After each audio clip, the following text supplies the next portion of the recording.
Hi, and welcome back to Color the Magic and my Frequency Writer messages for June 2025.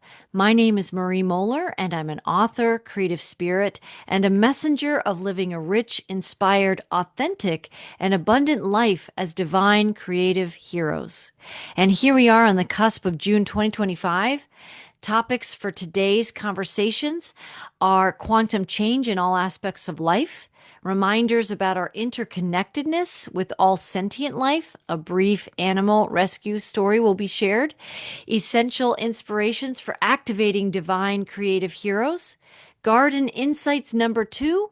And new soul songs to empower our June ascension journeys. So I want to thank you for being here today with me, and let's take a deeper dive into a big picture review. So here we are in this big picture review talking about the energies for June 2025 and of course for the remainder of this year, but they're more poignant and prescient perhaps for us right now as we're all moving through these epic cosmological, astrological changes, the kind of changes that are once in a soul time. And so this is a time of tuning in within to the calls and summonings of our soul guidance. It's a time of committing to time in stillness, conscious breathing and connection with our higher selves, with the mother and with God, creator source. It's a time of tuning in and committing to honoring our mind, body, spirit connections as often and as much as we can. And it's a time of being discerning about where we are investing our energy. I think we are getting more and more opportunities for soul reviews, not with that harsh inner critic that the 3D matrix certainly wants us to engage all the time. But the more we ascend, the more that we evolve. This life review, this soul review process is really helping us to hone our vibrational investments of our energy. Where attention goes, our energy flows, and where our energy is flowing is what we are experiencing. Many of us listening to a video like this would know this. We've journeyed this probably for some time now. But I find there is an incredible kind of quantum and divine refinement of really getting more immediate feedback of where we are investing our energy. Our guidance systems feel like they're coming online inside us more than ever before.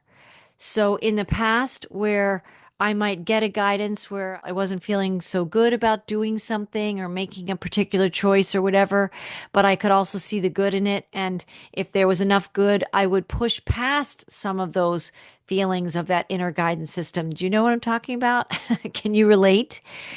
I find in my life now, I'm experiencing something very different since the first of the year, since the January 1st, 2025, entering this new time space, this new timeline, that if a part of me wants to do something, engage something, something looks interesting to me, or I feel called in some way to invest my energy in something, and my soul and higher self is not on board with that, I will feel my higher self or my soul step to the side and say, well, you can do that, as if like you, the human you, can go do that, but I'm not participating in that.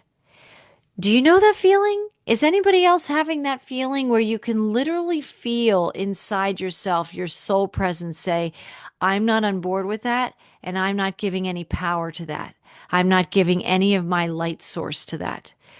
And there's something so palpably different than how I felt in the past, like I gave that example, that I might have seen a choice or an opportunity and there was some, something inside me that wanted to do it and something inside me that didn't want to do it. But if there was enough good in it, I would step forward to do it.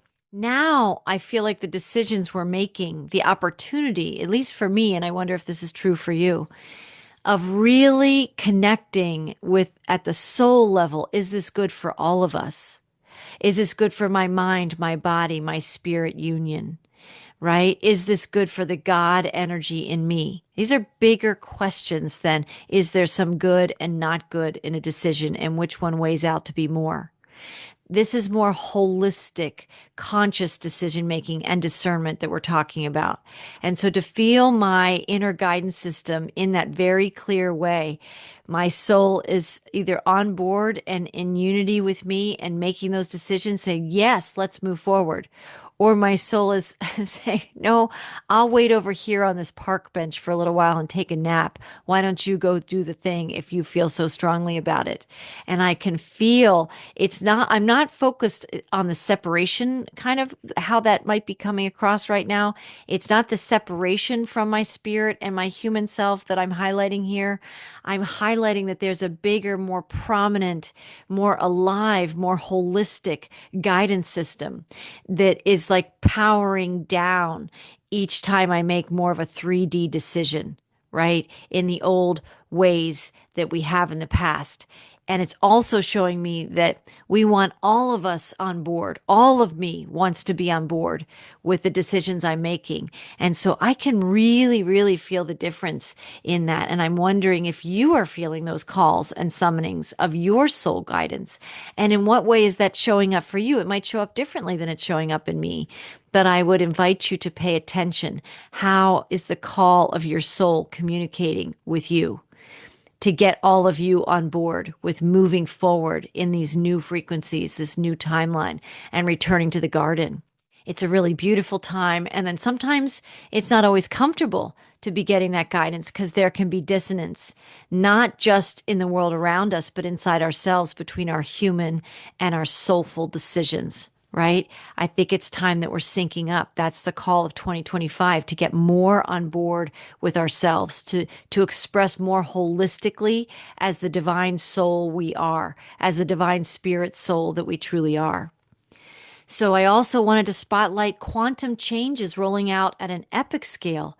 Changes in global finance. I'm sure many of you are seeing this. There's a lot of talk about the very currencies we use for goods and services.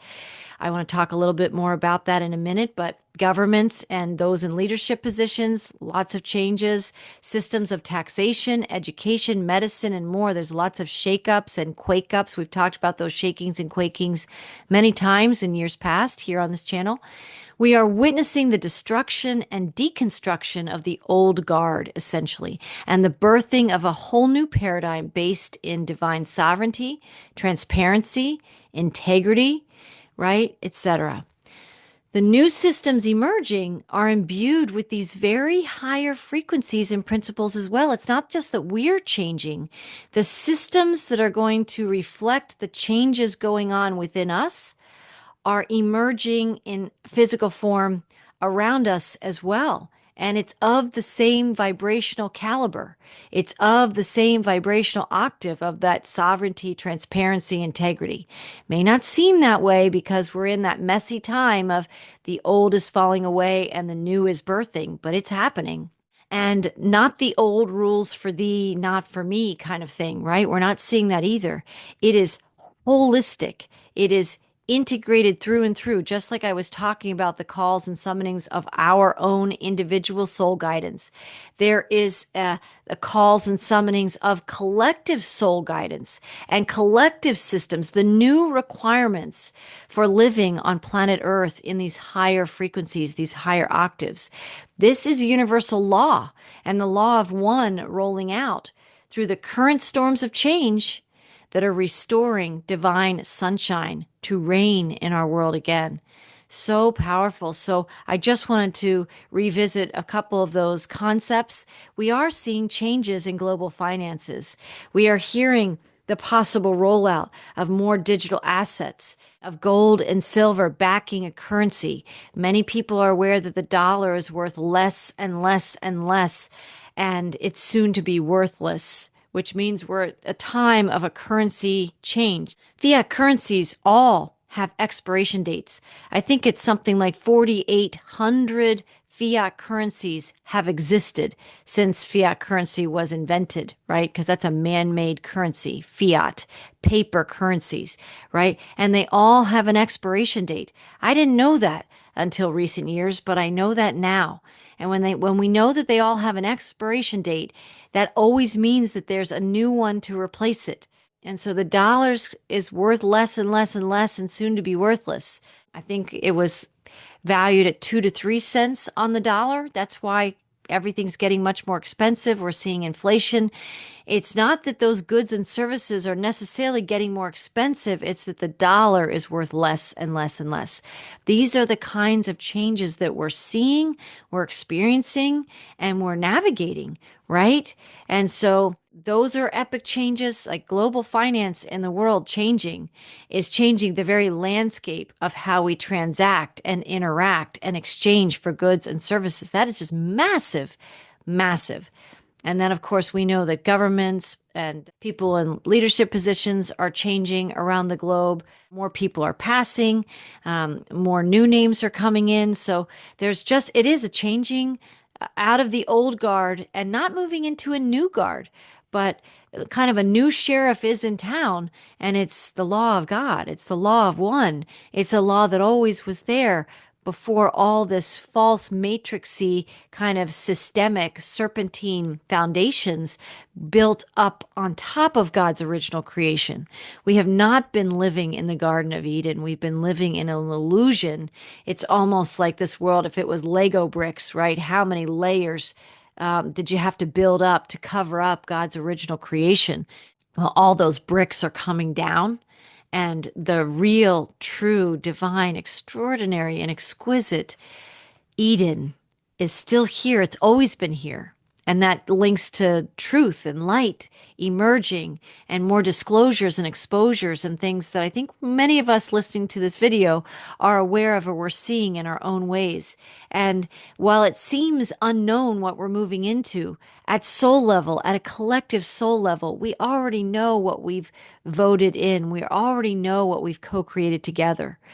Now is a time to be more conscious about where we invest our energy. Are we building the new, or are we giving our energy to a dying system that was never for humanity's betterment, that was never for peace and harmony and abundance for all and sovereignty for all on the planet? No. It was for very different agendas and very nefarious agendas. So we are moving into a time where universal law and the law of one is going to reign again. And we are in that transition time. We're not waiting for that rollout. It's rolling out now. We want to be asking ourselves, where are we investing our precious creative life force? Where are we investing our precious prosperity? And prosperity isn't just financial, prosperity of every kind inside us, our vitality, our life force, our passion, our gifts, our talents. Where are we investing that energy? And how can we discipline ourselves if we know there's something in the past through old patterns inside us that would react or respond to something? And more and more and more, again, that guidance system is stepping up and saying, we don't have to give any energy to that. Where we're really being given an opportunity, where we saw an opportunity to engage in something we have in the past, and we're called now through our inner guidance system, through the divinity in us, to pivot and invest or turn and shine our energy into something else that is meant for us, that is meant for our gifts and talents, that is meant for our presence. We are the builders, and we build with our frequency. That's interesting, that metaphor of Lego bricks. I haven't thought about them too much in many years, but my kids play with them for a long time and built with them for a long time some extraordinary things. And isn't that interesting to think about our life?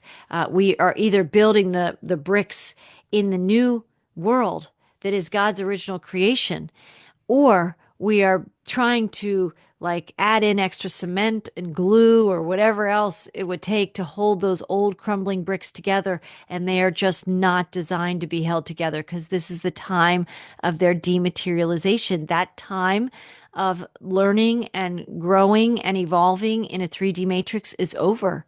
So those bricks won't be coming with us at all. New ones, new 5D bricks of innovation and creativity is where we're headed. So powerful, this quantum change rolling out on an epic scale that I believe we're all feeling. And again, I wonder how you're experiencing that. Love to hear about that in the comments. So lastly, I have some messages and music prepared for you today. So stay with me, and we're going to take a deeper dive into some of the micro frequencies that are forming the bigger pictures or the macro pictures of our lives and our experiences in these times. Okay, and so the first thing I want to share with you is a video I created of an experience of an animal rescue that Spirit put me in the path to help this little being. So it's about a mouse that I named Abigail and her path to freedom.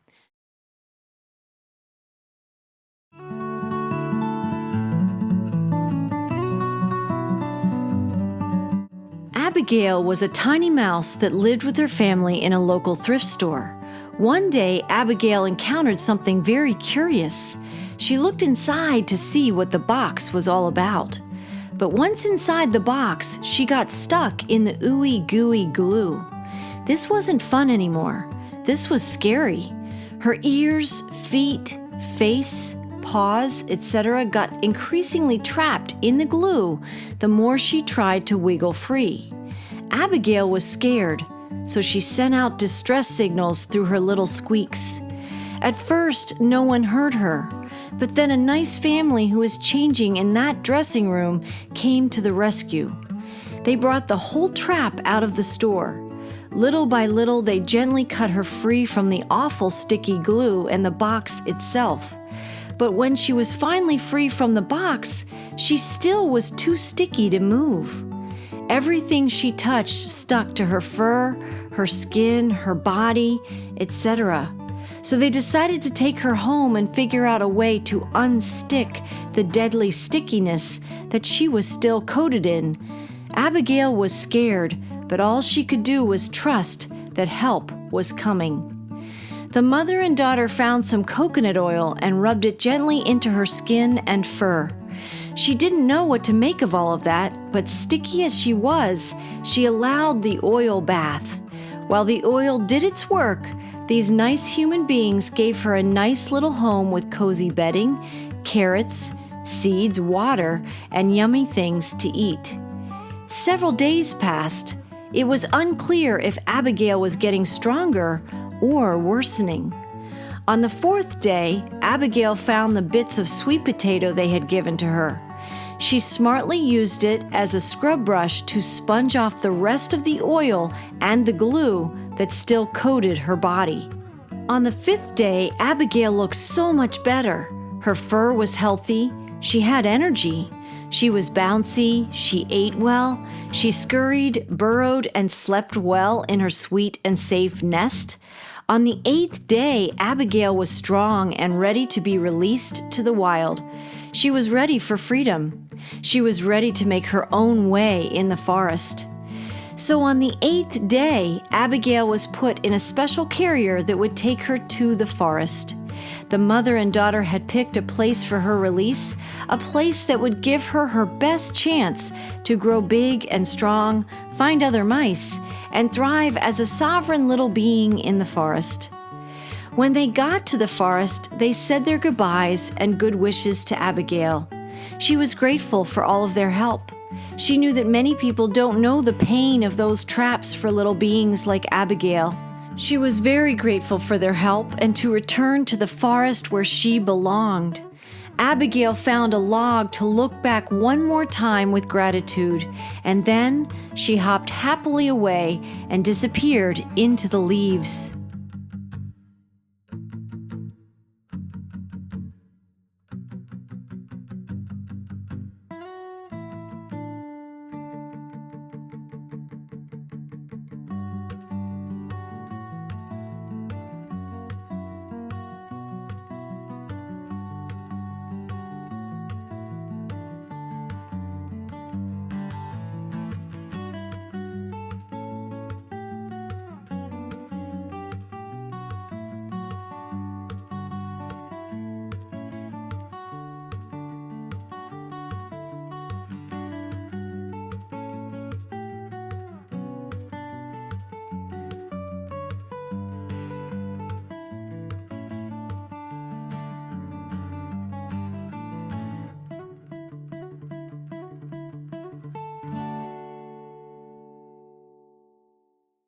It's such a powerful experience to rehabilitate animals, to help them in their time of need, especially when their time of need was human created.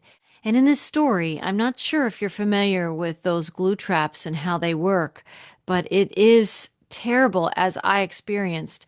The glue in there, I got stuck into the trap. It was quite a journey to cut her free. And so I wanted to draw some attention, number one, to the faith and trust of this little being and how she trusted a human to help her to heal from what other humans had done in a lack of consciousness, where they just aren't aware of how these animals suffer. And so I wanted to share a couple things about that just to educate you and others around you who might not know about these traps, who may consider them or may have used them in the past. They really do suffer and dehydrate and are so traumatized until they pass. And so here's a slide. I just want to say Abigail's message to humanity is no on the glue traps, and right, and no on poison also, because they truly suffer. There is a good alternative. This is the second message from Abigail to humanity. The alternative to those glue traps and poison are humane catch and release traps. And I've used them many times in my house, and I've relocated a number of mice back to the forest in years past. And so I can attest to the fact that they work. I've had both the silver metal traps, and I've also had the green plastic traps. They both work very well. The key is that you have to be very conscious about them. If you set the traps, you have to check them regularly, or they can get pretty stressed out in those traps once they're in there. So something happens and their hearts kind of give out because they get so anxious and worried because it is scary. So if you're trying to do a humane catch and release trap, we have to be very conscious in and diligent in monitoring them and then setting those mice free. So I have a picture here of Abigail free in the forest. That video goes on. I'm going to share the video separately on my website so you can see more of the full story. There's a song for Abigail that I'm going to share with you today here in a little bit. You know, it was just absolutely glorious to see her come through that experience. Have to put her full faith and trust in Source to live through that experience. I'd imagine that there were other traps at that particular location, and some of her relatives didn't fare so well. I did write the store, and I never heard back, but I did share with them that there's an alternative to those traps, those humane catch and release traps. And, we all do our parts in the ways that we can. So I wanted to create some awareness by my communications with them. And then also, we all do our part to help. I think this is also a metaphor. Maybe I didn't put it into this presentation, but you know how Abigail got caught in the trap out of her curiosity. And I think that also brings in the message of discernment in these times. And where do we get trapped in our own sticky situations, right? Where do we step into something because we feel like we're called and we invest our energy when maybe our guidance system is saying, no, that's not for you, right? We need to listen. We need to be paying attention to our guidance systems. So, but back to Abigail, she was just overjoyed to be in the forest. I have some actual real pictures of her the day that I released her in the forest. That's in the video that you can see separately. I also remembered this quote and wanted to share it with you, that the greatness of a nation can be judged by the way its animals are treated. Mahatma Gandhi. I think we need to all take that to heart, because this is really a message about so many things, about being trapped and, her faith and trust in some way, her frequency must have been different than maybe some other mice that actually perish in those traps. But because she did have faith and trust, and on that day, my daughter and I were at the thrift store, and we were in the one stall where they had a trap and where she was. I mean, that's just extraordinary. But her faith and trust must have been way bigger than her little body, obviously. And she put out those little signals of distress, and we were the souls that were going to help her to course correct that unconscious choice to put out a trap like that and to injure this other sentient being. We're all sentient beings and we're all interconnected. And so I often respond to animal calls for help, and I do my part wherever I can. And I wanted to share that story with you to hopefully help educate you about the traps, to inspire you to remember our interconnectedness with all sentient life, that we are coming back into a timeline.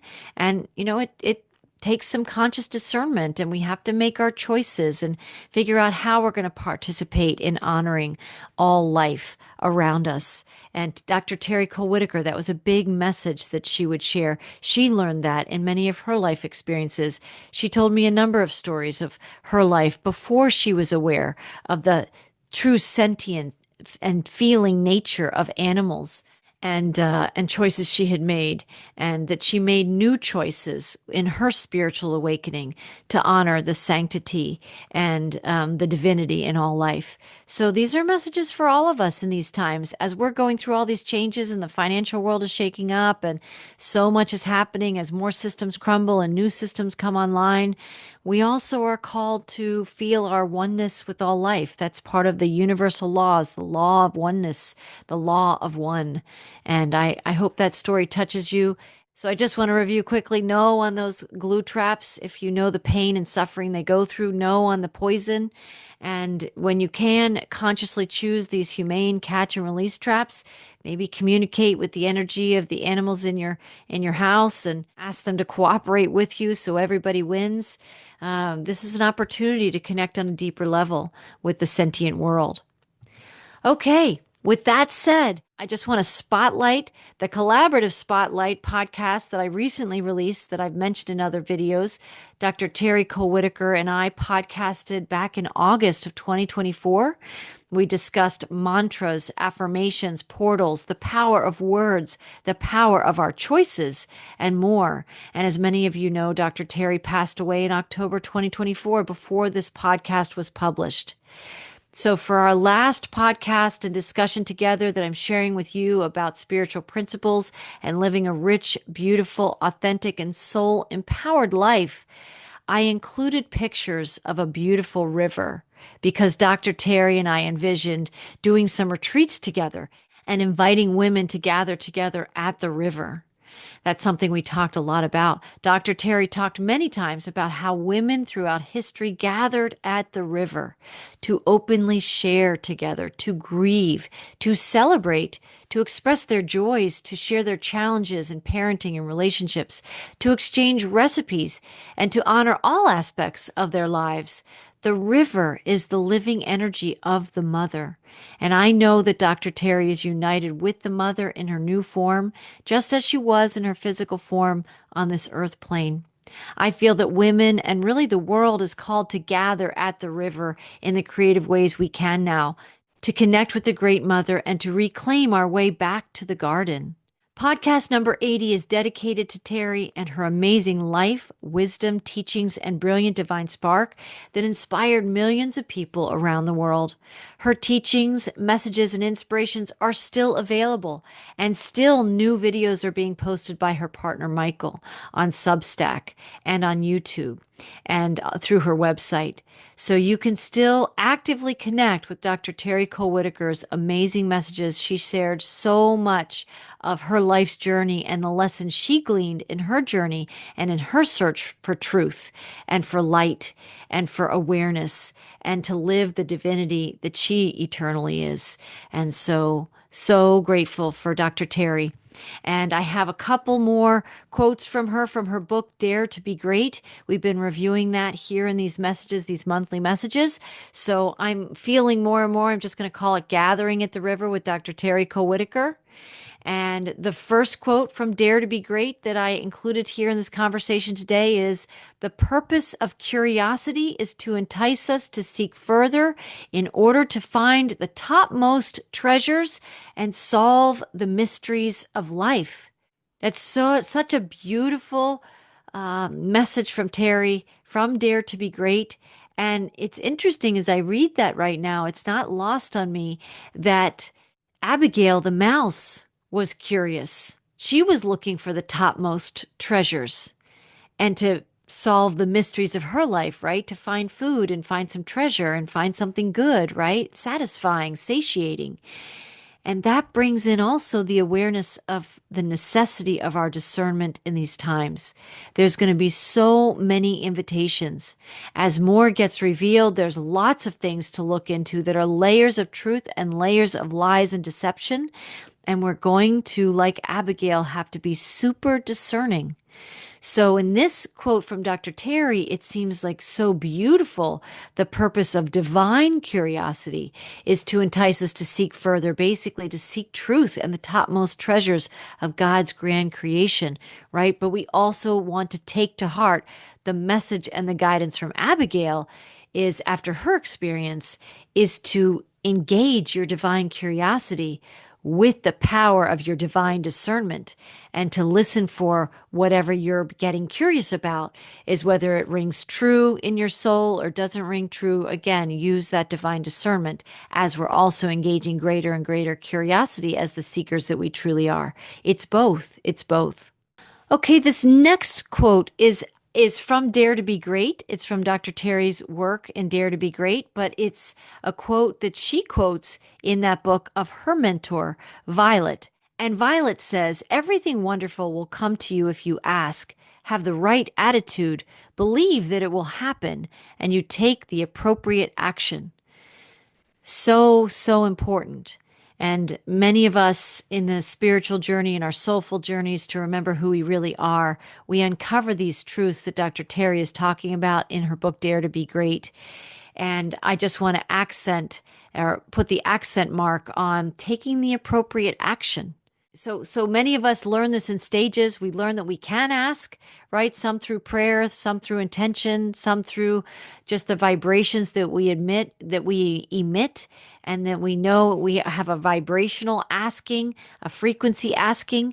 The next step is having the right attitude. We want to be of the frequency of what we're asking for. We want to be in alignment with our attitude and our frequencies about what we're asking for. We want to believe that it will happen. And I might insert, know that it will happen. Know that it happens, right? Put it in an already has happened tempo of time, and you take the appropriate action.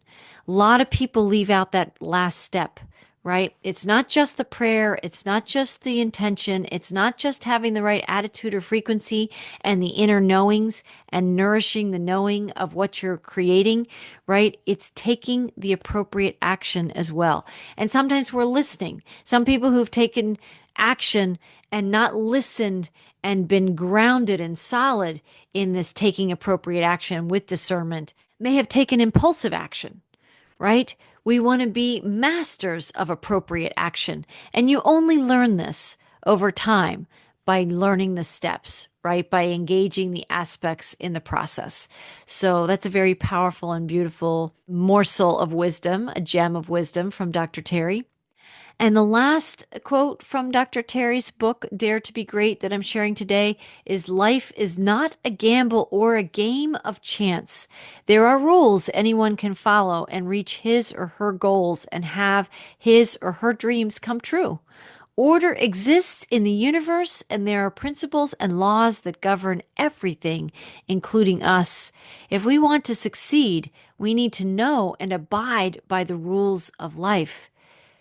That law of one, the interconnectedness of all life, right? Maybe I should focus on that in the next video, or maybe in a podcast this month.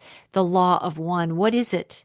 What does that mean? Is it there's subsets of those laws? I know that there were some insights and messages about the law of one in some of the channeled messages that I would share in years past.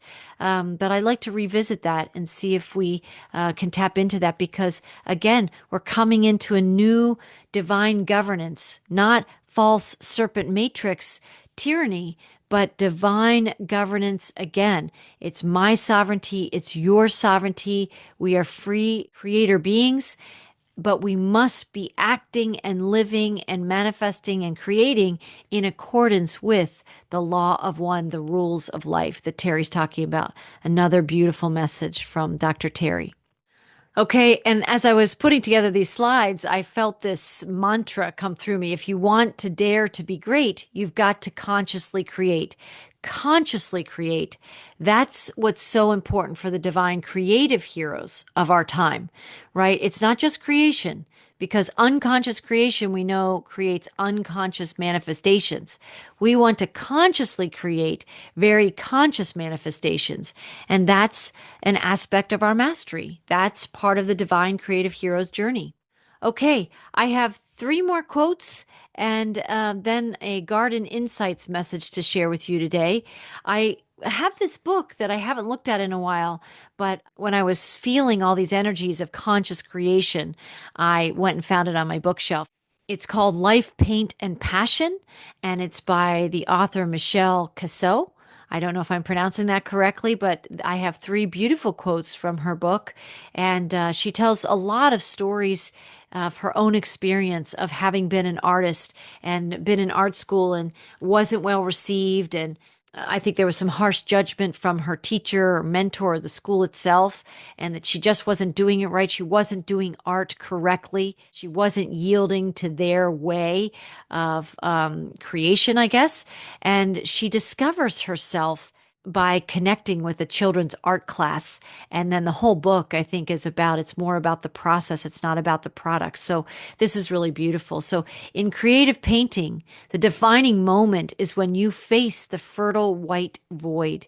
Your openness and your courage to step into that void with the spirit of exploration are all that matter. The power of painting lies in the creative process itself, not in the resulting product. That is so much her message, and that so resonates with the soul that I am.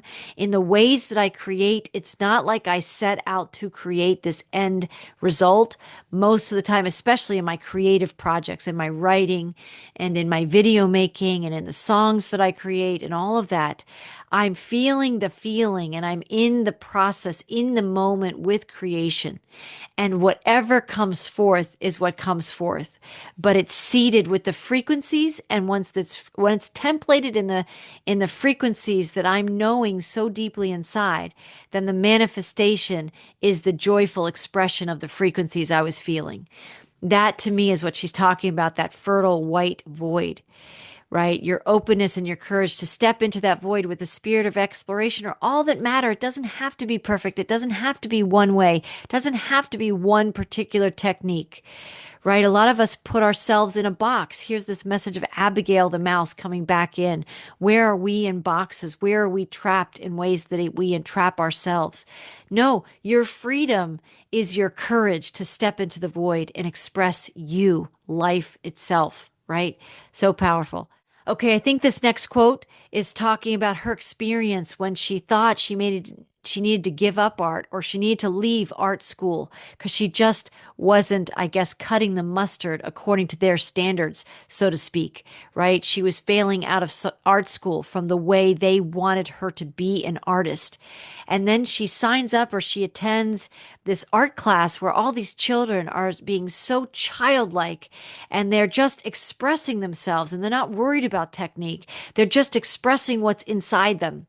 And this is her depiction of that in this brief quote. Every cell, every inch, every look had a powerful quality of the real. Sheltered from judgment, criticism, and competition, the children were giving themselves to the natural process of expression, to the pulse of creation. Every feeling had its place.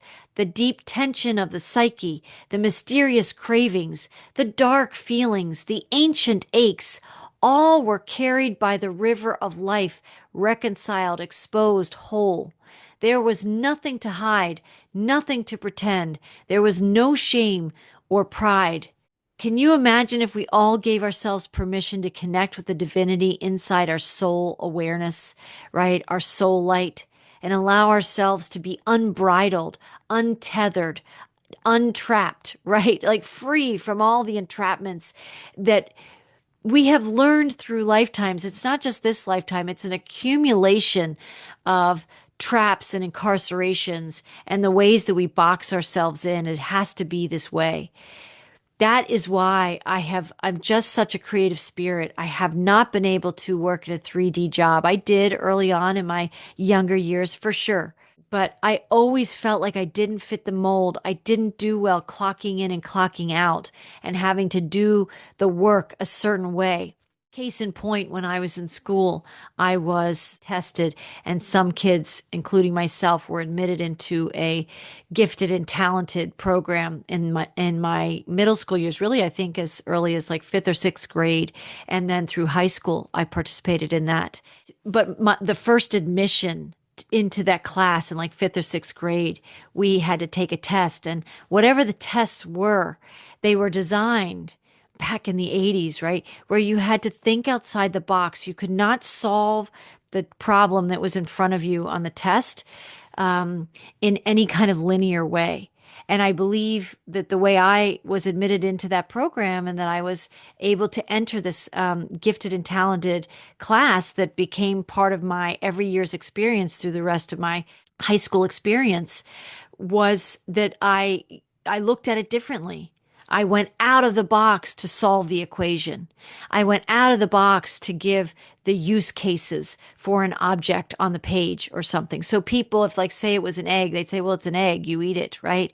I think that was one of the tests, questions, or problems that we had to solve is there was the shape of an egg and you had to like basically define it, name it, and tell a story about it. And I would imagine that all my other peers that were admitted into the program too didn't just say it was an egg. It was something else. I think I made it some kind of like space alien that had a whole backstory, something like that. This is what Mary Cassatt is talking about, right? This is what the divine creative hero is summoned to awaken within ourselves, is that we're not meant to fit a mold. There is no mold.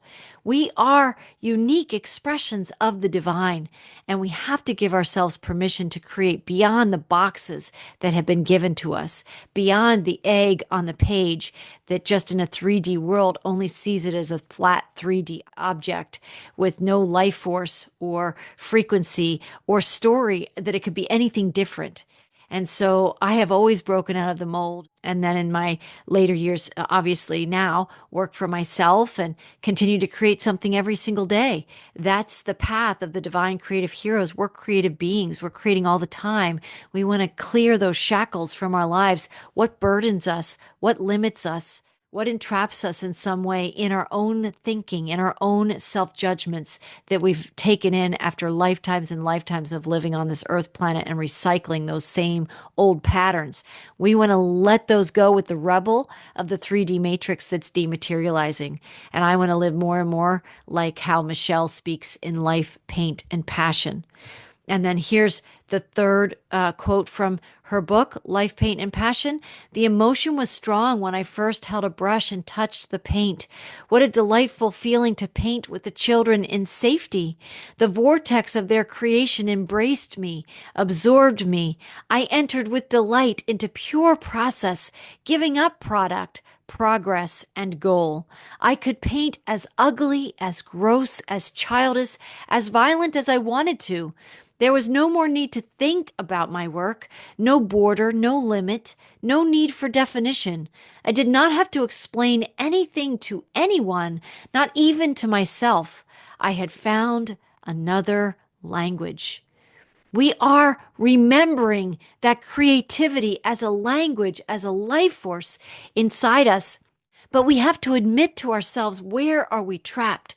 Where are we stuck in the matrix? Where are we like Abigail in the glue? And each time we pivot and try and take a turn and go in a different direction, we're stuck in another entrapment. We're stuck in another limitation, either outside of us, externally, or within ourselves, right? We are seeking to be free. We know ourselves to be free. We are breaking out of maybe our own eggs, our own traps, because we've mastered this realm. We simply have to choose it.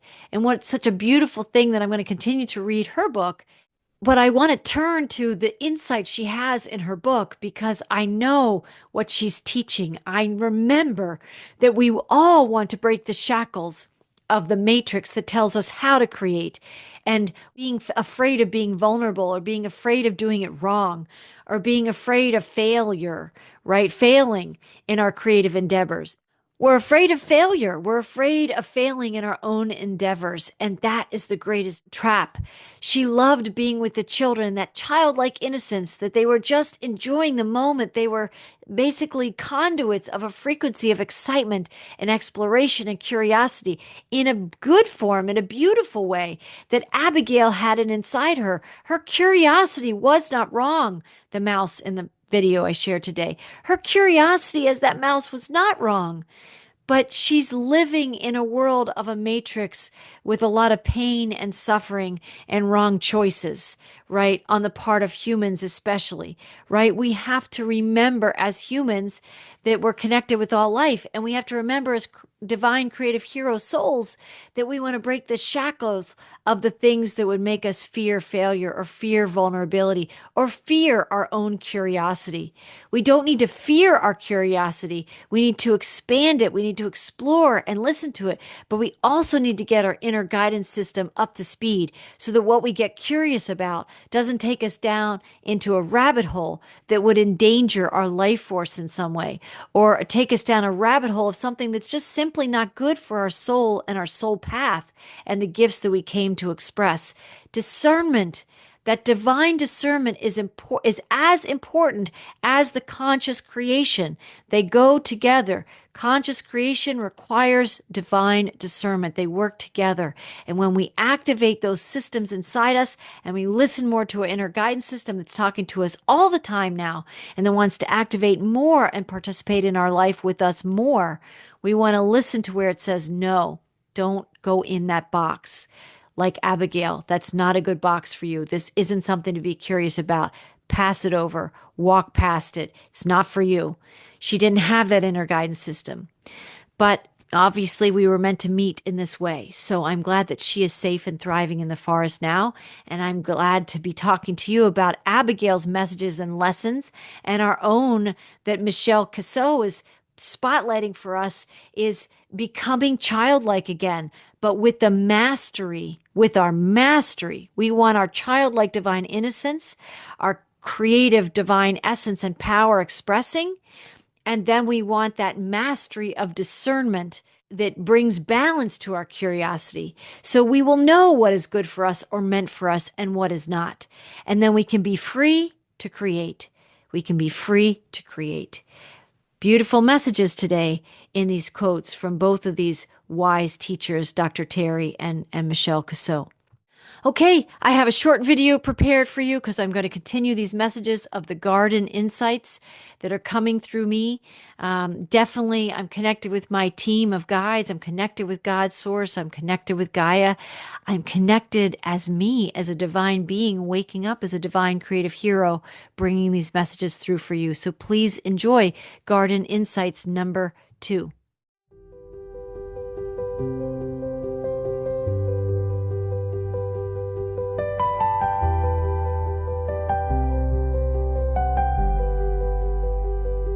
Greetings and welcome. It is a great feeling to be back in the garden. It feels good to be home in these frequencies as we relax and allow our gnosis of the garden to permeate and express through our whole being. We are the garden seeds we have been waiting for. We are the brave, divine, creative heroes who would rise into remembrance of all that we truly are when a vast world of humanity had forgotten. We are answering the call to remember, the call to activate the light codes within our sacred seeds, and the call to be free, loved, and home in the garden again. If you are hearing this message today, Eve is seeding your return. Mother Eve is calling to her children, and the Great Mother, Gaia's children, to breathe the holy light, the holy nourishment, and the holiest love that lives within our divine blueprints, seated long ago in God's pure and perfect perfection. Ascension is remembrance. Ascension is reunion with the Divine Father, and the Divine Mother. In particular, Eve is summoning our return to the Great Mother, for it is through our reunion with the Mother that we ultimately unify with Source energy as well. June 2025 invites all sacred seeds of the garden to connect with the mother. She is the garden herself. She is the life force, the lifeblood, the love, and the sustenance that all are seeking, but few at this time in human history truly find.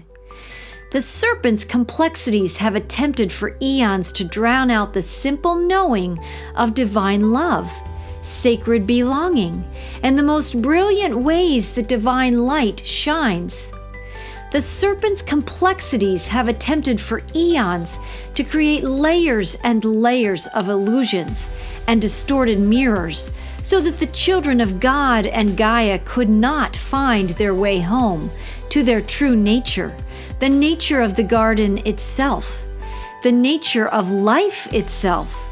And yet Eve's steady, subtle, strong, and soulful summoning of her children back to the garden, back to the mother, is all that each and every divine soul needs to make the shift, to take the turn, to rise beyond the illusions and the theater and reconnect with what is timelessly true, the exquisite gift and presence that you are, that each and every child of God is. Eve's whispers of remembrance and her activating seeds of our own gnosis within are clearing away the cobwebs of the serpent-seeded confusion, delusion, and illusion. Clarity, kindness, compassion, cooperation, and co-creation are all that will remain when the last of the serpent's games and tricks are cleared away through inner remembrance, inner light, and inner gnosis. It has been said that truth endures and withstands scrutiny through time. And in humanity's journey right here and now on planet Earth, this hybridized reality that many think of as true and real in an illusory realm, truth is rising to the surface of the planet, of humanity's awareness, and of humanity's inner sacred blueprinted seeds that knew this day would come, when no illusion could compete with the truth of God's light and the truth of the garden that is still templated within every single soul that is a child of God from garden times. No illusion can cover the truth of this nature.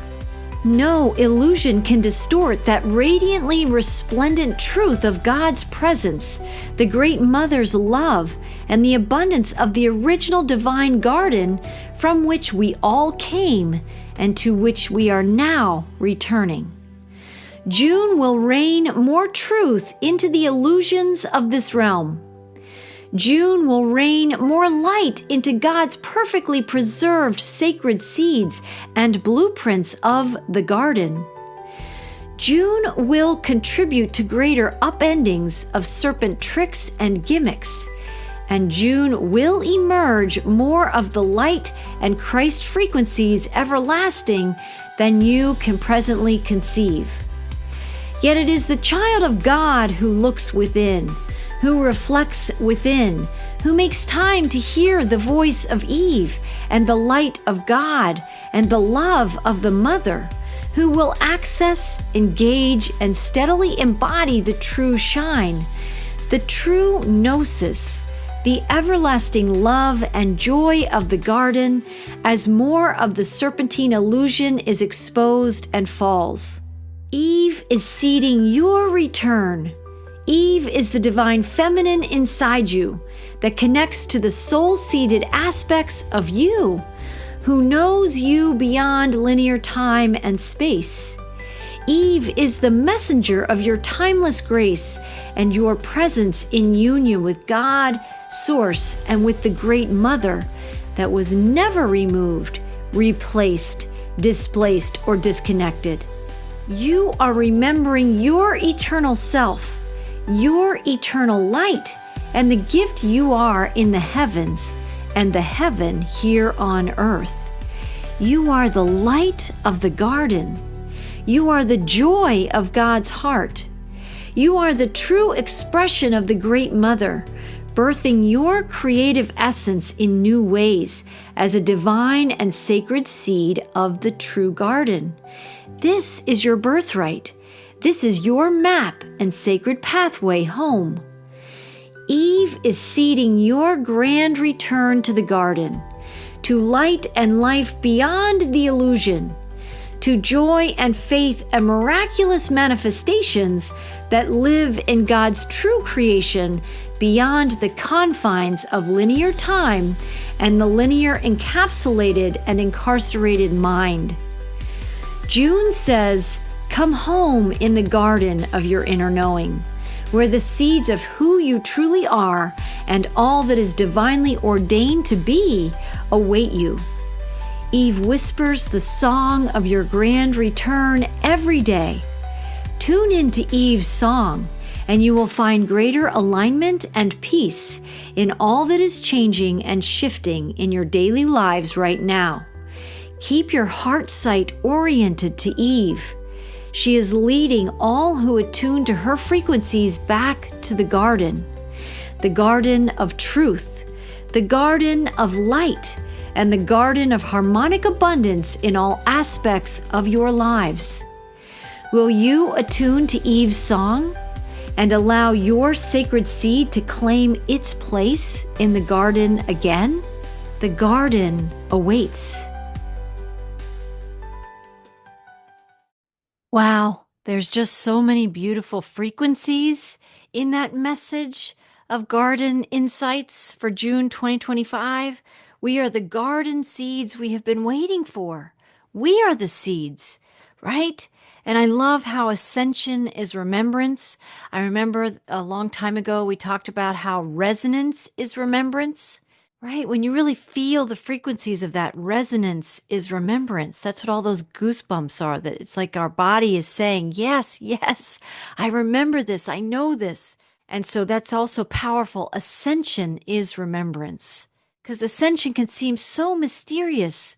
But really, in a way, we are simply remembering what we always were. We are ascending. We are rising out of this density that we've been in the 3D matrix. And it's not just a physical existence here on Earth. It's a denser frequency in our existence here on Earth. So the more we remember, the more we're rising. We're naturally buoyant. Ascension is remembrance. I love that. And ascension is reunion with the Divine Father, and the Divine Mother. June 2025 invites all sacred seeds of the garden to connect with the Mother. She is the garden herself. The return to the garden is our return to the Mother. And then I love this. Eve is seeding your return. Eve is the divine feminine inside you that connects to the soul-seeded aspects of you, who knows you beyond linear time and space. Eve knows your divinity. The Eve in you knows your divinity. So beautiful. And Eve whispers the song of your grand return to the garden every day. We're listening for Eve's song. That's why I'm creating these songs. There's a frequency of the garden, of the feminine, of Adam and Eve, but it is Eve who is outside the linear mind, right? The masculine is more structure and it has its role and it's a beautiful place. I am a messenger of Eve. So we're focused on Eve, and Eve can access the infinite intelligence of the universe, of the divine, of you through all time, of your eternal nature. This is what we're returning to. And as the more we remember, the more we ascend. It's an inner ascension process. It's an inner rising process. So I hope you enjoyed Garden Insights number 2. I will release that video separately as well, so you can just tap into that as a meditation if you like, or just listening and empowering your inner Eve and welcoming her in. And I thank you for joining me today for that. I wanted to give you an update on the divine creative hero heroine's journey, that creation process. Today, the last bit I'm going to share with you before I share some of these soul songs for June 2025, I'm going to be spotlighting 8 core soul traits that the divine creative hero has within their innate sovereign blueprint. as I've been working through the stages of the divine creative hero or heroine's journey, what has emerged are these very salient and prominent soul traits. And so I have a pie chart that I wanted to just share briefly with you. And I hope these, again, become part of you and your language and something that you marinate in as you're making your journey in these times. And I'm going to spotlight another slide where I have 8 core literacies that the divine creative hero is remastering and reclaiming in ascension times. The 8 core soul traits are vital to reclaiming our divine creative hero's sacred literacy and soul mastery. Sacred literacy and soul mastery lead to our own personal ascension and return to the garden, the true God timeline. These traits and these literacies are about our living remembrance, right? We want to embody these traits and we want to embody these literacies as mastery. So that's just a little bit about the update on Divine Creative Hero. I'm still creating that and in the muse about that a lot of the time. When I'm not making these videos for you, I'm working on that process. So here is the Garden Abundance Wheel, I'm calling it. And these are 8 core traits or divine creative hero essences that you will find in every creative hero somewhere in their journey. And these are the keys that unlock that garden abundance, that divine abundance, your inheritance from God, right? Number 1, authenticity, living as one's true self, free from the matrix's masks as a foundation for abundance. Courage, the bravery to follow one's divine path, attracting opportunities for growth and plenty. Joy, the vibration of joy, aligning with the garden's abundance and drawing in its blessings, right? Gratitude, a mindset of gratitude, amplifying abundance by appreciating what one has.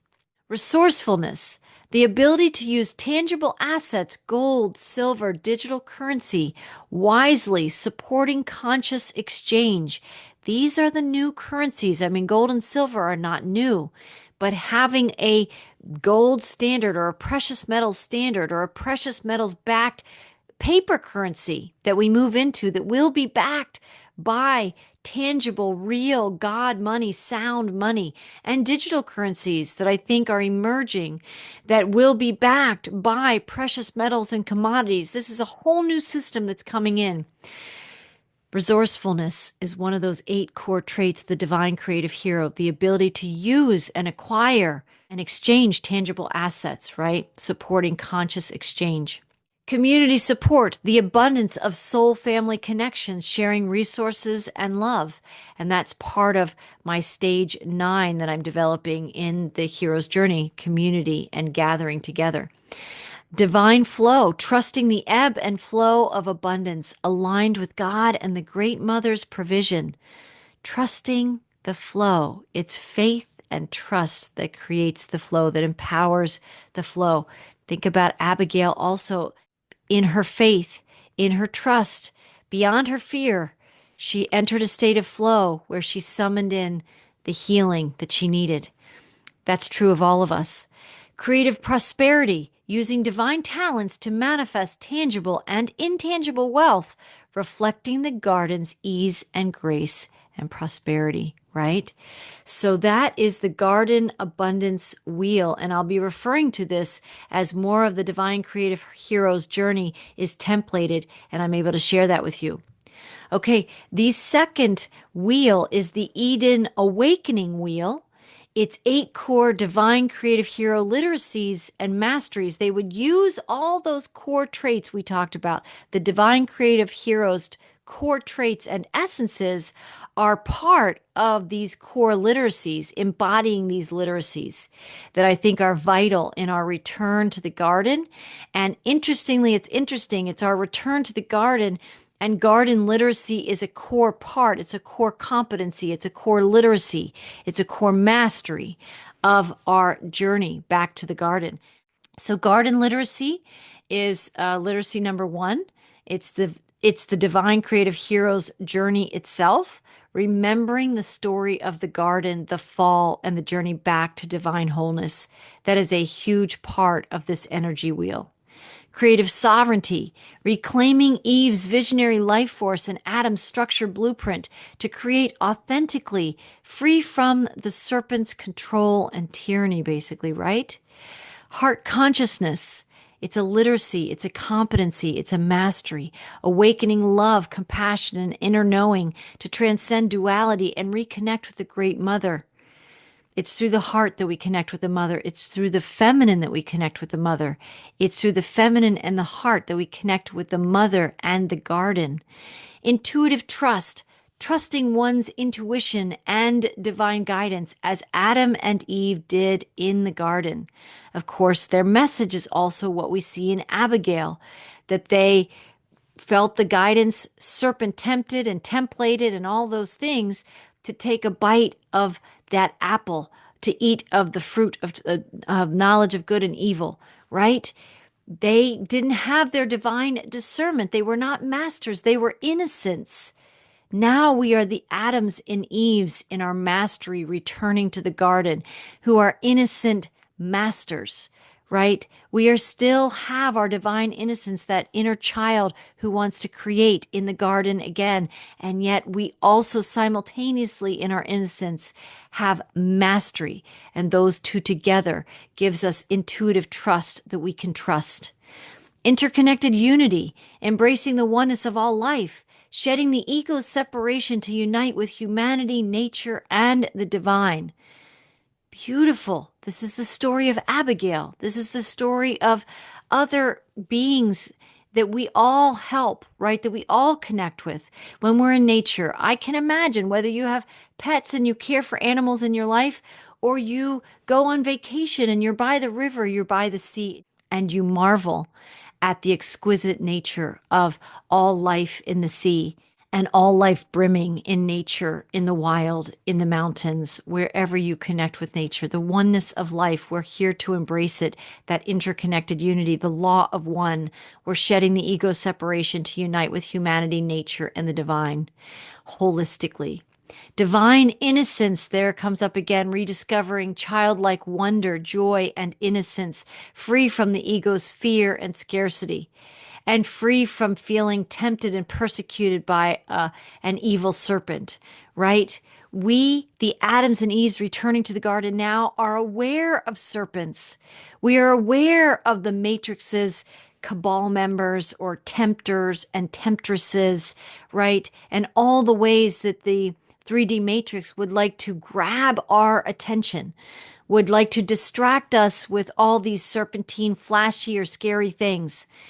In our divine essence, when we rediscover our childlike wonder, joy, and innocence, free from the ego and all the ways that it serves the serpent through fear and scarcity and all the ways we've been conditioned to feel those terrifying emotions, those disturbing emotions, we can reclaim our divine innocence as a literacy, as a mastery today. It's a strength, not a vulnerability, with our divine discernment in place.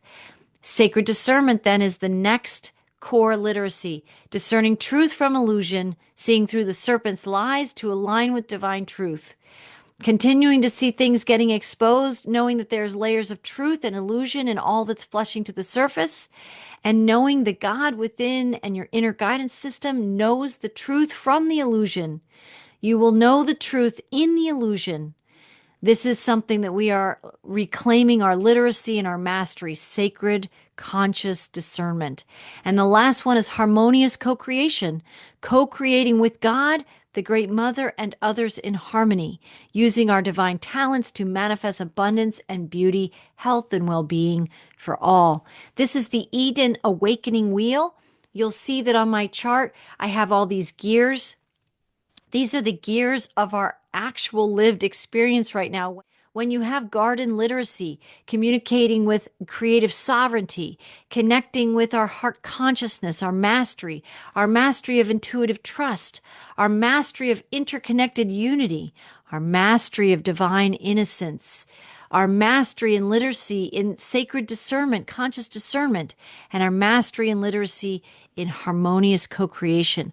All of those gears work together in the garden to return us to the garden. It's these literacies and masteries that will create a life of living the garden in you now. And then you might see on the other slide, which, I mentioned the keys. We have to access each of these traits inside ourselves to open the doors, the inner doorways, so that we can access the literacies, competencies, masteries that are meant for us in these times. So we have the keys of the core traits, unlocking these core literacies and masteries that turn the gears, that open the gates to the garden. They're inner gates first. Eventually they will be outer gates, but right now these are inner gates we are opening inside ourselves. Okay, with that said, I am going to be sharing now the soul songs for June 2025. There's 12 songs.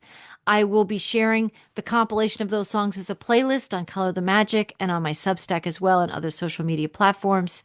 But I want to thank you for joining me today. If you must depart and you want to listen to the songs separately at a different time, that first song, Abigail's Forest Return, is the song that culminates the story, sings the story of how kindness matters, right? And Abigail's messages for all of us and her courage, faith, and trust. And then, of course, there's references to returning to the garden and connecting with Eve in the garden, Eden's awakening wheel. I have a song for that. And I have a song for the artist's way to honor and celebrate the divine creative heroes that express themselves as artists every single day on this planet. We are breaking the chains of any tethers and any traps and entrapments. And we are here to connect with Eve rising in us and the whispers of Eve, Eve's song, who's been singing through us and summoning us back to the garden into the divinity that we are. So with that said, I'm going to play these 12 songs and then we'll close our messages out today for June. So I thank you for joining me and let's have a listen to Abigail's Forest Return.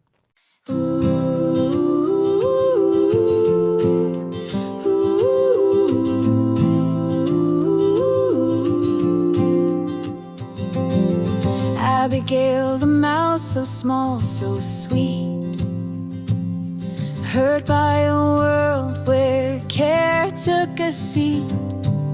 A careless hand left her broken and frail, but kindness rose like a ship with a sail.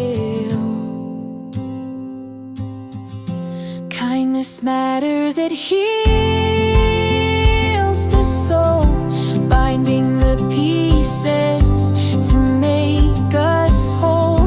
In the oneness of life we find our place. Every heart beats in this shared embrace.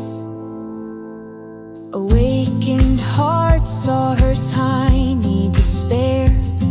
They lifted her up with the gentlest care, mending her wounds with love so pure.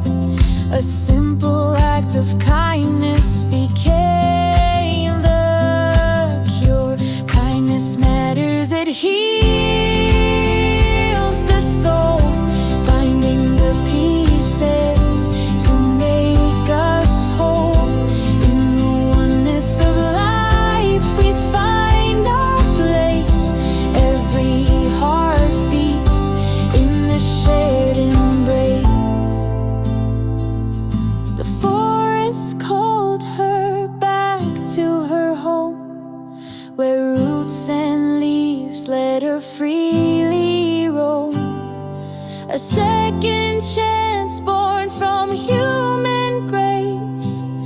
Abigail's life now a gift we face.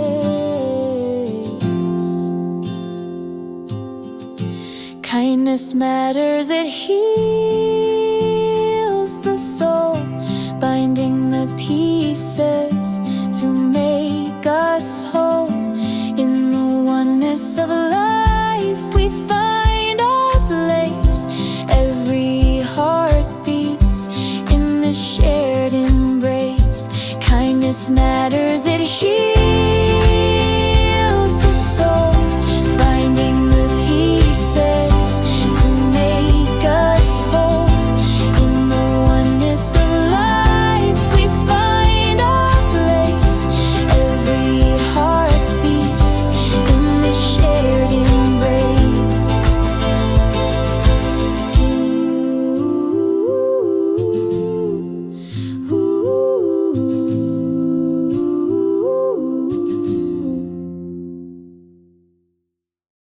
I love that song about Abigail and her forest return. I love the chorus, kindness matters, it heals the soul, binding the pieces to make us whole. In the oneness of life we find our place. Every heart beats in the shared embrace. We can all learn a lot from that Abigail story. It's all about the law of one and the sentience and our awareness of sentience that's returning to humankind. And humankind needs to remember human kindness with our smallest brothers and sisters. And I invite you to take that to heart and to feel that song and her success story, how she is free in the forest through her faith and trust. So the next song is Return to the Garden. Let's have a listen.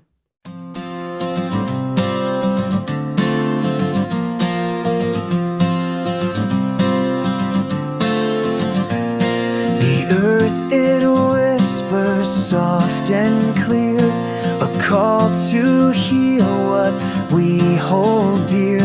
The creatures small, the giants tall, their lives, they matter to us all. Return to the garden where life began.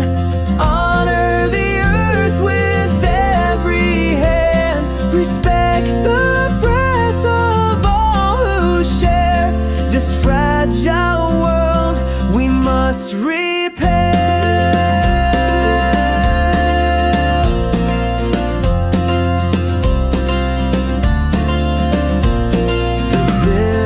Sing, the forest cry, the silent wings that touch the sky. Each soul a thread in nature's weave, together bound by what we believe. Return to the garden where life began. Honor the earth with every hand. Respect the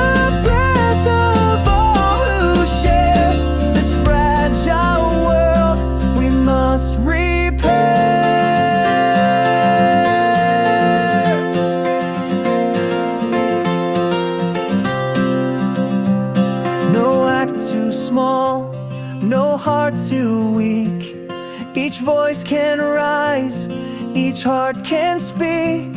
The greatness shines when we unite to guard the world, to make it right.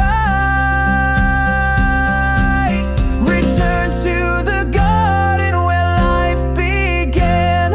Honor the earth with every hand. Respect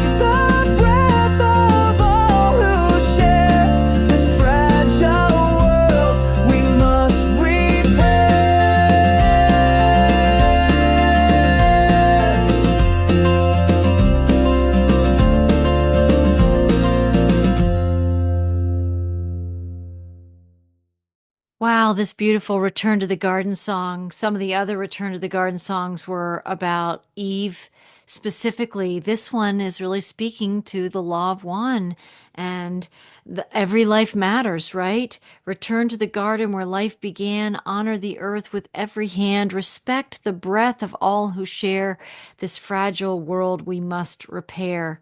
And then I also love this bridge phrase, no act too small, no heart too weak. Each voice can rise, each heart can speak. The greatness shines when we unite to guard the world, to make it right. We're making things right. We are here to make things right. Many of us here that are these awakened souls on this ascension journey, on this pathway home to freedom, just like Abigail, right? We're all on our pathway home to freedom in our divinity. We came at this time, to be here at this time, to make things right and to connect all souls into that thread of nature's weave, the garden's weave. Okay, the next song, Return to the River, is also in honor of Dr. Terry Cole Whitaker. Let's have a listen.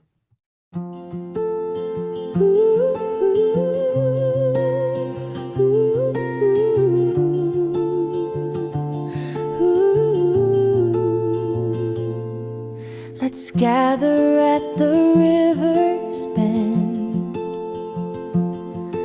where whispers of the earth transcend.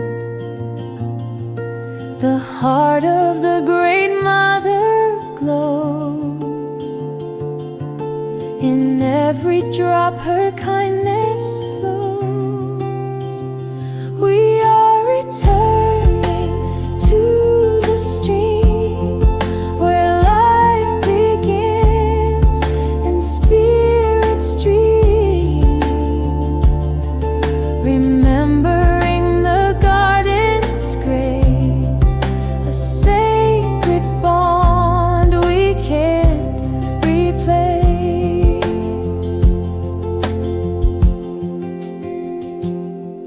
The water sings a healing tune beneath the sun and silver moon. It cradles each and every soul. Its tender waves will make us whole. We are returning to the stream where life begins and spirits dream. Remembering the garden's grace, a sacred bond we can't replace. Ooh, ooh, ooh.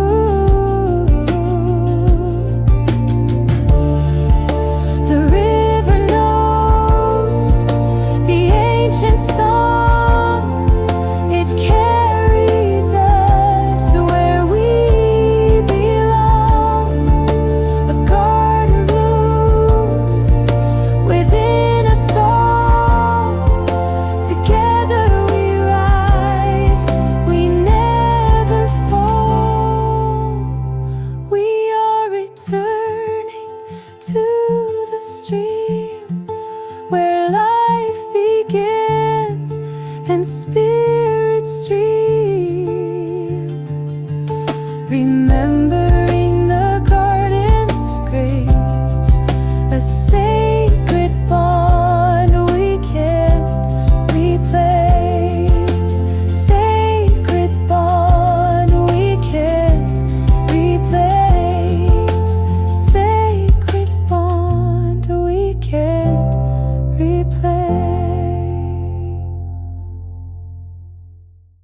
What a beautiful song, Return to the River. I love this one. Let's gather at the river's bend where whispers of the earth transcend. The heart of the great mother glows. In every drop her kindness flows. We are returning to the stream where life begins and spirits dream. Remembering the garden's grace, a sacred bond we can't replace. Nothing can replace the mother. Nothing. This 3D matrix has shown us that nothing can replace the original garden. So I'm so grateful to Terry for seeding that in my awareness about the return to the river, about how women would gather at the river and share and connect with the mother and connect with the mother inside themselves. Men and women can connect at the river. We all have the divine feminine inside us. The mother is there for all of us.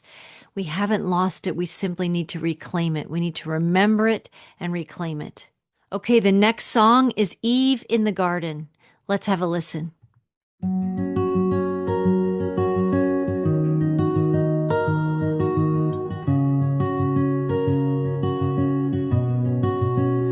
The soil is warm beneath our feet. A story grows where hearts do meet. The tears we've shed now water seeds for love to bloom and heal our deeds. Eve in the garden takes our hand, a chance to rise, a chance to stand. The weight we've carried fades away. Tomorrow's light begins today. scars we wear, they tell the tale of battles far where we prevail. But now the time to lay them down, to build a bridge, not wear a crown. Even the garden takes our hand, a chance to rise, a chance to stand. The weight we've carried fades away. Tomorrow's light begins today. Breathe the air, feel it flow. Through broken branches, life will grow. Together now we mend the seams, awake the world, ignite our dreams.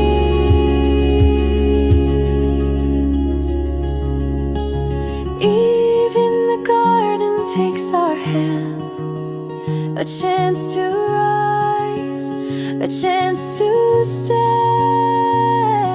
The weight we've carried fades away.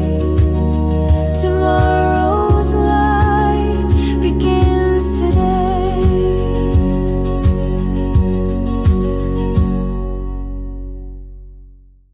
Wow, another amazing, beautiful song. Even the garden takes our hand, a chance to rise, a chance to stand. The weight we've carried fades away. Tomorrow's light begins today. It begins today. The scars we wear, they tell the tale of battles fought where we prevailed. But now the time to lay them down, to build a bridge, not wear a crown. Breathe the air, feel it flow. Through broken branches, life will grow. Together now we mend the seams, awake the world, ignite our dreams.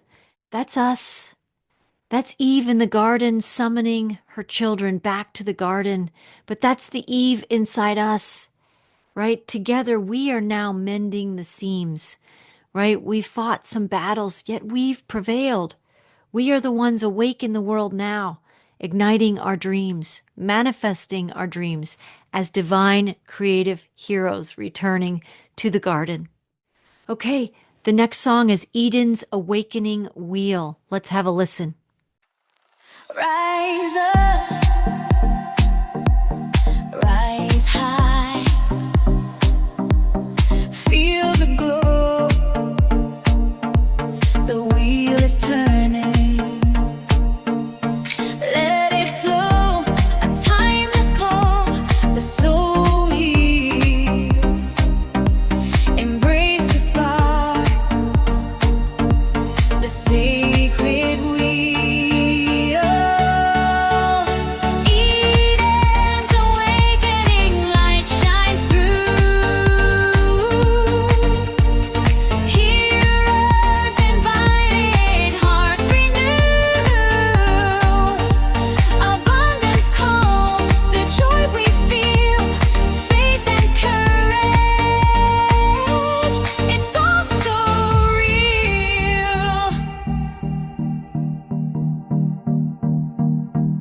The whispers speak, the legacy, timeless threads of creativity.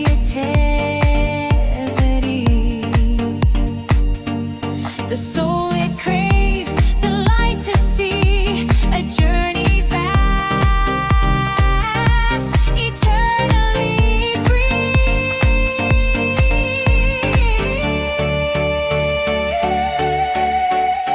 Eden's awakening, light shines through. Heroes invited, hearts renewed. Abundance calls, the joy we feel,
Of course, you know I would love this song, Eden's Awakening Wheel. It's expressing the frequencies of that slide we talked about, the literacies and the masteries that we're called to embody with the aid of those 8 core traits, right, of the divine creative hero.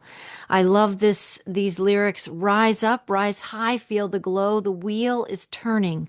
Let it flow. A timeless call. The soul will heal. Embrace the spark, the sacred wheel. Eden's awakening light shines through. Heroes invited, hearts renew. Abundance calls, the joy we feel. Faith and courage, it's all so real. Such a beautiful song. It sings a lot of the elements of those literacies and the mastery that we came to shine in these times. Beautiful. Okay, let's have a listen to the next one, Garden of Abundance. Step into the garden, feel the glow. Ooh, yeah. Seeds of light within us start to grow. Sacred birthright shining from above. We are heroes, born to spread the love. Abundance is our sacred song, the gifts of life where we belong. Prosperity and light we bring in the garden. Hear our spirits sing.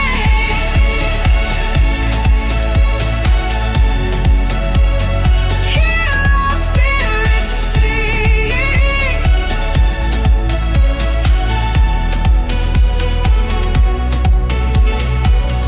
Divine creations, endless and true.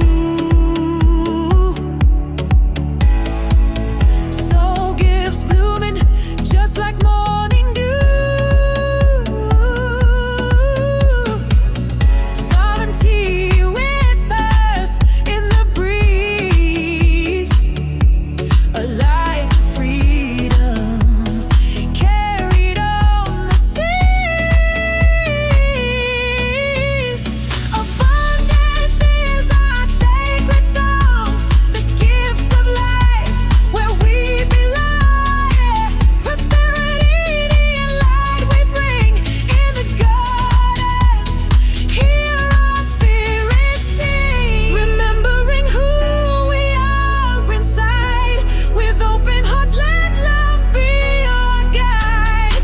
God's gift shining, endless and free. Creativity flows like the endless sea. Abundance is our sacred song, the gifts of life where we belong. Prosperity and light we bring in the garden. Hear our spirits sing.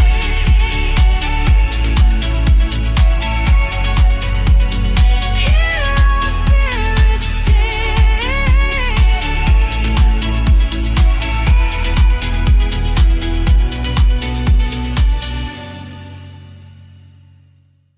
Wow, that is such a beautiful song, Garden of Abundance. It's like a party in the garden, right?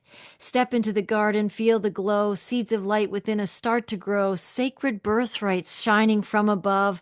We are heroes, born to spread the love. Abundance is our sacred song, the gifts of life where we belong. Prosperity and light we bring in the garden. Hear our spirits sing. This is a celebration song. It's a celebration of our abundance. It's a celebration of our grand return. Okay, the next song is Sacred Abundance. Let's tune into this one. In the garden, life does bloom. Sacred whispers in the room. Roots so deep, they hold the key to the gifts of you and me. Prosperity, it flows, it flows. Creativity, it grows, it grows. We awake souls, we rise, we shine, reclaiming all that's truly divine. the earth beneath our sacred ground. Every heartbeat a holy sound. Sovereignty, it calls us near, a song of strength we always hear.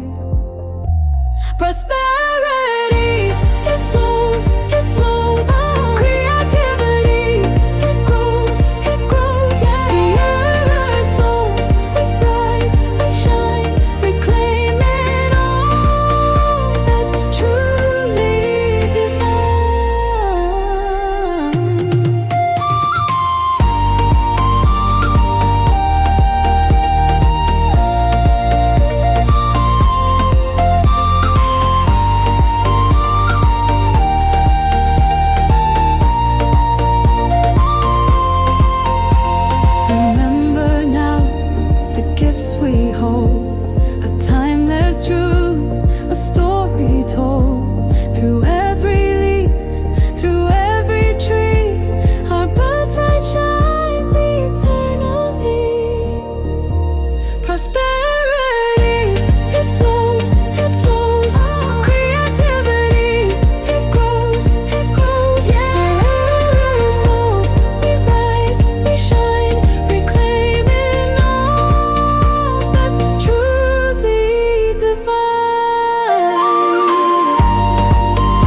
Can you feel these songs growing an inner divine momentum to support you musically, lyrically in your journey back to the garden?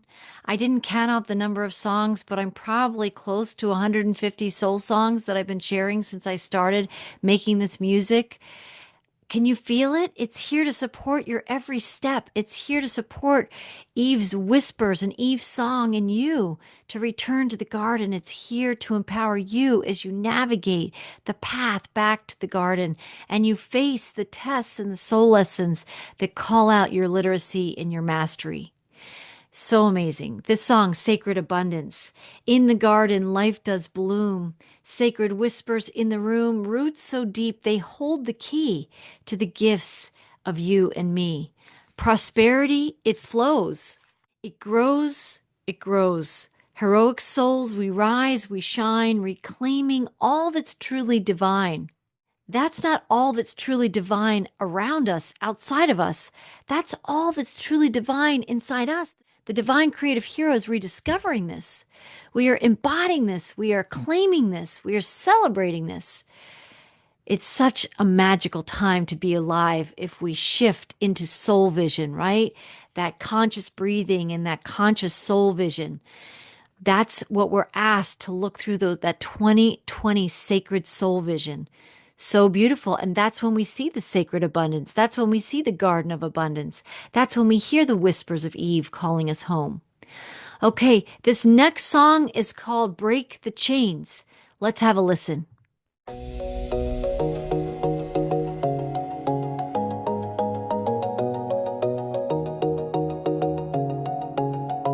Walls closing in, shadows on my mind, chains of old habits got me in a bind. Mirror shows a stranger, scared to unwind, but the spark in my chest refuses to resign. Break the chains, let the soul ignite.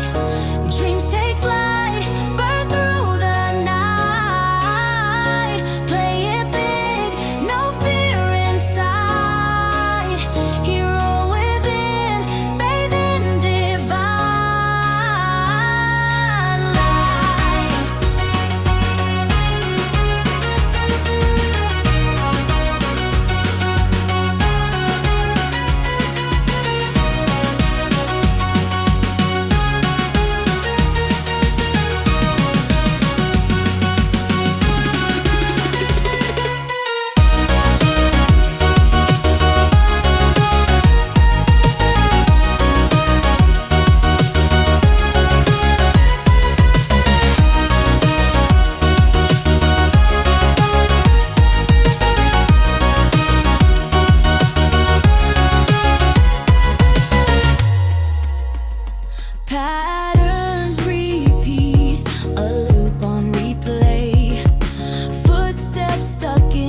let the truth unfold. Divine and creative are more precious than gold. The smallness fades, the bravery bold. Step into the fire, let the future be told.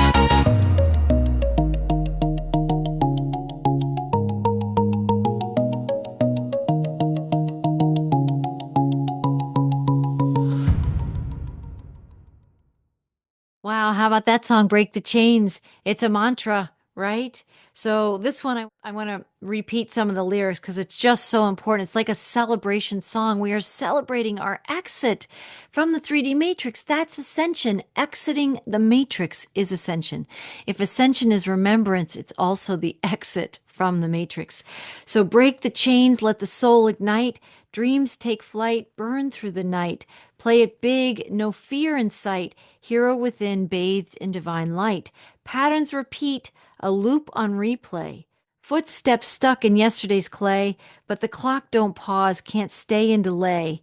The heart screams louder, it's time to obey. Break the chains, let the soul ignite. Dreams take flight, burn through the night. Play it big, no fear in sight. Hero within, bathed in divine light. No prison bars, just walls we create. Keys in our hands, no time to wait. We're the artists of life, paint a new fate. Canvas wide open, it's never too late. Rip off the mask, let the truth unfold. Divine and creative, more precious than gold. The smallness phase, the bravery bold. Step into the fire, let the future be told. We are here to break the chains for ourselves, our families, our lineage, generations back and forwards. We're the ones doing this epic amount of spiritual and soul work within the collective, in our personal daily lives, for our families, for humanity. We came to break the chains and to soar in the garden of abundance. These songs sing our story. They sing the stones in the path, the stones in the fog sometimes in our lives when we can't see too many steps ahead. But they are a mantra that you can sing with every day. And I create these music files so you can see at least most of the lyrics of these songs and sing along, because we are singing this freedom and sovereignty in this garden into form. Together, we are singing this freedom and sovereignty into form. Okay, 4 songs left. This next one is The Artist's Way.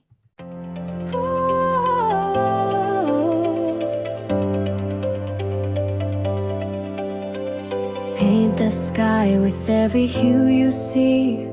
Let the stars guide your creativity. No lines to hold you, no chains to bind. The canvas is yours, let your soul unwind. No borders, no limits, let it flow. The artist's way is all you need to know. Dreams take flight like a bird on the breeze. Liberation in the colors we release.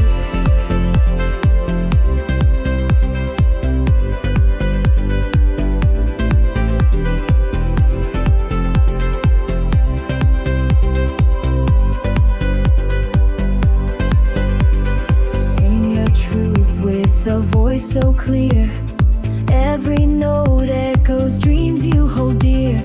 Brushes dance on the edge of the unknown. In the process we find our own throne. No borders, no limits, let it flow. The artist's way is all you need to know. Dreams take flight like a bird on the breeze. Liberation in the colors we release.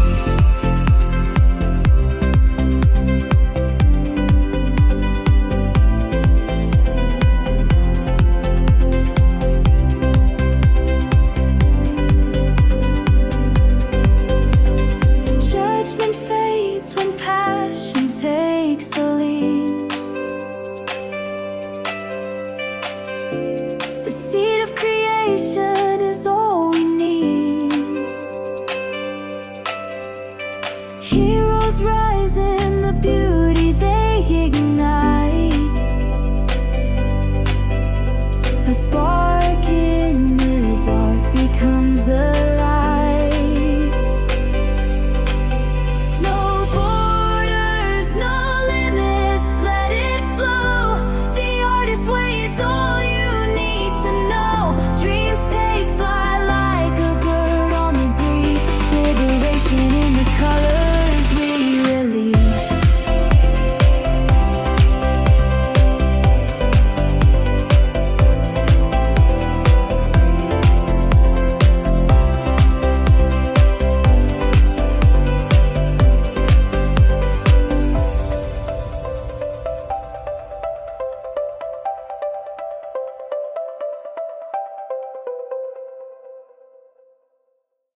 love this song, The Artist's Way. Paint the sky with every hue you see. Let the stars guide your creativity. No lines to hold you, no chains to bind. The canvas is yours, let your soul unwind. No borders, no limits, let it flow. The artist's way is all you need to know. Dreams take flight like a bird on the breeze. Liberation in the colors we release. We are embracing this time of freedom and sovereignty. Creativity is our paintbrush. It's our muse. It's our self-expression. It's our limitlessness. It's our infinite nature expressing all the skills of mastery that we have through time. We are accessing all of our Akashic records, the Akasha, right? It's not trapped in other timelines, things we've learned. We can call it all back. The best of us, we are calling back to express in the artist's way. We are calling it all back to express as the divine creative heroes in ascension times, freeing ourselves from anything that would bind us, from anything that would trap us, so that we can be free beyond the forest like Abigail in our own ways. Okay, the next song is The Artist's Way, number 2. It's another song singing that same theme, but also to inspire you in another frequency. Okay, let's have a listen.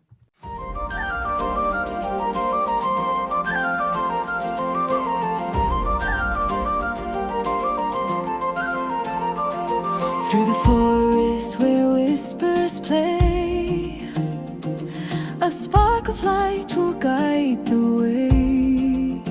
No chains to bind, no walls to climb. The rhythm flows beyond all time. Let it rise, let it soar. Open hearts, unlock the door. No borders here, no judgment's gaze.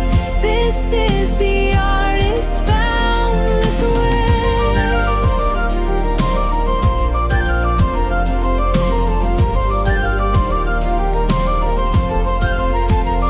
Paint the skies with endless hues.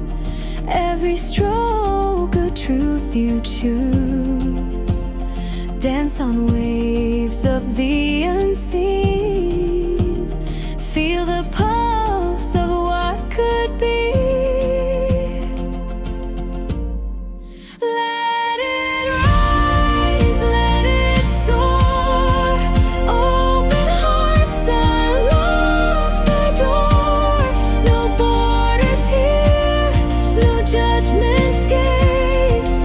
This is the artist's boundless way.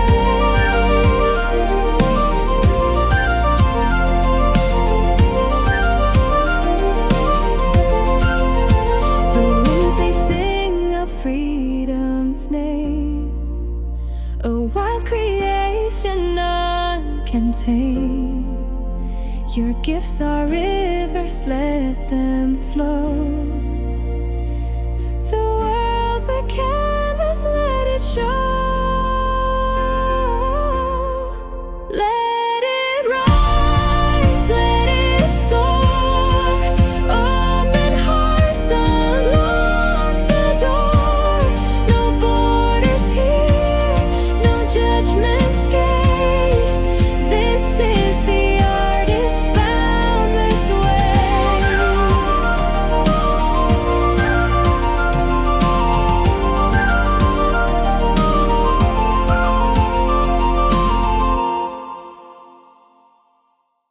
I love this theme, this frequency, the song of the artist's way. Through the forest where whispers play, a spark of light will guide the way. No chains to bind, no walls to climb. The rhythm flows beyond all time. Let it rise, let it soar. Open hearts, unlock the door. No borders here, no judgment's gaze. This is the artist's boundless way. You know, let's reflect on Michelle Cassot's messages in the quotes I share today. It's beyond the borders. It's the artists, the expressors, the creatives, the divine creative heroes, breaking beyond the borders, the limits, the traps, the firmament that has trapped us in this lower density realm with these dark forces, also in this spiritual battle that's been going on. Who's going to paint the doorway out? Who's going to paint the windows? Who's going to paint the portal to exit this deep dark matrix and into the divine garden again? Who's going to draw the gate entrance into the garden? The artists, the creatives. It's us here to paint the skies with endless hues.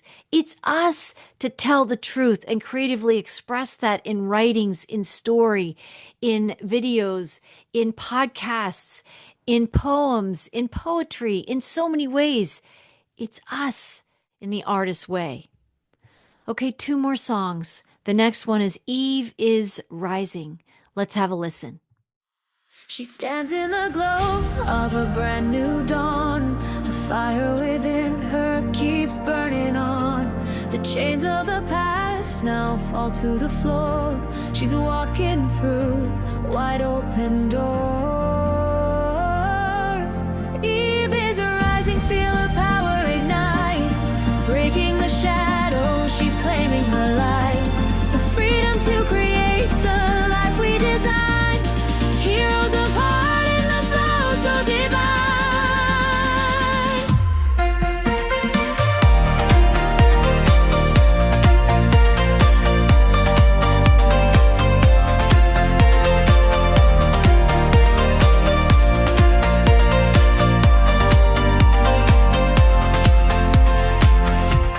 She paints the sky with the color she dreams. Her voice like a river flows wild in streams. The sovereignty to express her own way. She rewrites the script every day. Eve is rising, feel her power ignite. Breaking the shadows, she's claiming her light. The freedom to create the life we design. Heroes of heart in the flow so divine.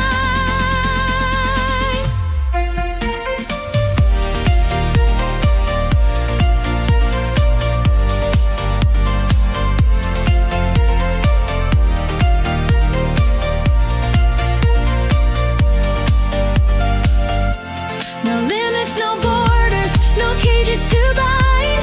The spark of her soul, unstoppable mind. Calling us all to the truth we can see. Unleash your gifts and let them be free. Eve is rising, feel her power ignite.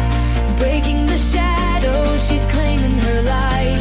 The freedom to create the life we design. Heroes of heart in the flow so divine.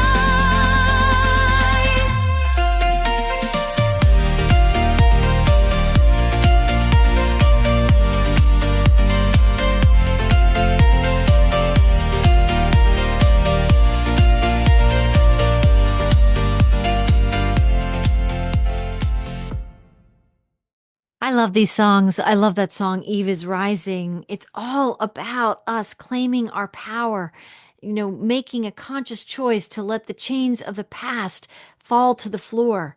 We're walking through open doors. They're the doors we are creating. Vibrationally, we create the doors. We're the creators of the doors. Eve is rising, feel her power ignite. Breaking the shadows, she's claiming her light. The freedom to create the life we design. Heroes of heart in the flow so divine. She paints the sky with the colors she dreams. Her voice like a river flows wild in streams. The sovereignty to express her own way. Her own way. She rewrites the script every day. She's the script writer, right? Remember, the masculine, the atom inside us is the structure, and the structure needs to receive higher vibrational instructions. Instructions struct for the structure, right? They are 2 halves of one and the same whole inside us, but we've had faulty instructions, and therefore we have flawed structures. And that's why the structures must fail, so the new instructions, the original instructions, can find us again and we can claim them. Eve is rising. Are we listening? This is a mantra. These songs are here to empower our journeys home into the integration of the Adam and Eve inside us. We need a song, Adam and Eve Are Rising. Maybe that's the next one for next time. Okay, and the last song is Whispers of Eve. Let's have a listen.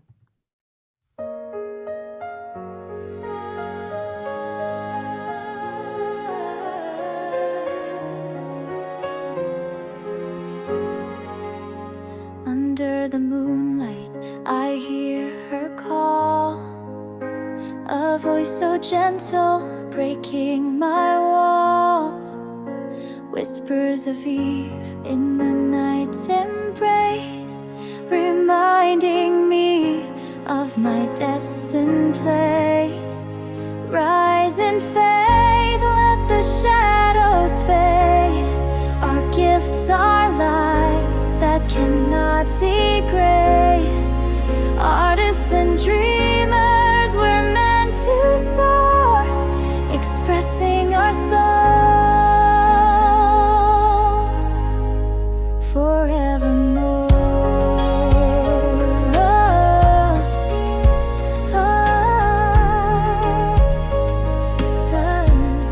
Her voice is a mirror reflecting me, a spark of divine creativity. No playing small when the stars align. In every heartbeat, her whispers shine. Paint the skies with fearless hues. Walk on waters with courage infused. Each step a note in a symphony. The divine hero lives in you and me. Rise in faith, let the shadows fade. Our gifts are light that cannot degrade. Artists and dreamers, we're meant to soar, expressing our souls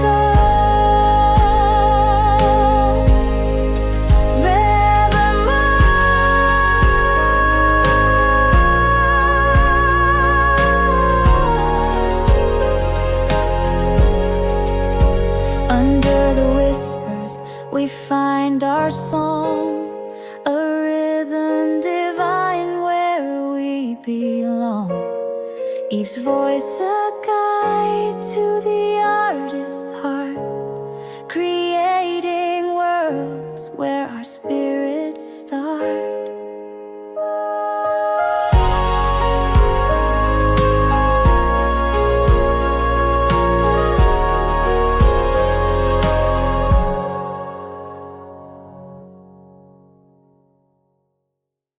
Wow.